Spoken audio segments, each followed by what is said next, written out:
आपण मान देखिबा कि होची चकुली पिठा आ गाइस आ गोटे नुवा ब्लॉग नै आछि आपण मान पे आ आपण माने सब गोटे नै रुंतु ब्लॉग मो आ गाइस मो भी चकुली पिठा खाउछ आपण माने देखंतु आ वीडियो को सपोर्ट कर चलंतु अति मात्रा रे सपोर्ट करंतु आ गाइस चलो स्टार्ट करू।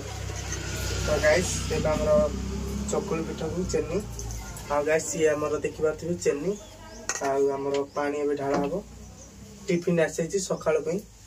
तो गाइस पानी ढाला। तो गाइस चकुली पिठा जे खाइ दो ता मजाटा से जानथिबो अपन मान जदी खाइथिबे कमेंट रे जणांतु गाइस।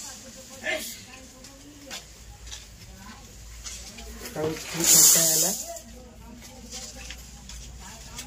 बहुत बड़ा मजा लागी टेस्ट अछि अपन माने जदी खाइ जंदी कमेंट रे जणांतु कि खाइ जंदी केमति लागु चकुली पिठा बहुत बढ़िया मजा लगती बहुत बड़ा टेस्ट लगती।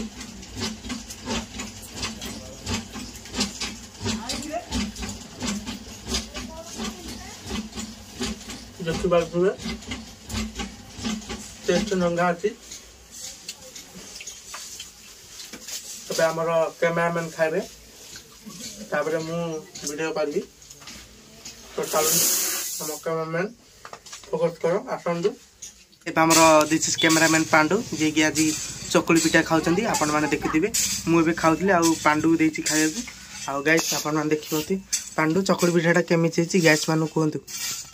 पांडु चकुली पिठाटा केमिति छि गाइस कोहंतु। हैं भल लागछि टेस्ट अछि आ गाइस मानु कोहंतु लाइक करबे हम चैनल को याडा ना हाथ रे देखंतु देखि पारथे हम पांडु एबे दुब दुब करी खाइ देलानी सब किछि मो पे किछि रखियनी पांडु। तो देखि पारथे केमति टेस्ट अछि आपण माने कमेंट रे कोहंतु चकुली पिठा जे खाइदे से टेस्ट जानि परिबे देखि पारथिबे लंगा टेस्ट लागछि। गाइस वीडियो को लाइक करिवे सब्सक्राइब करिवे कमेंट करिवे केमति कोन चकुली पिठा मजाला आपण माने जानथिबे जदी कमेंट रे किछु कोहंतु प्लीज गाइस। आ लास्ट को लाइक करिवे सब्सक्राइब करिवे कमेंट करिवे। जय जगन्नाथ। चकुली पिठा।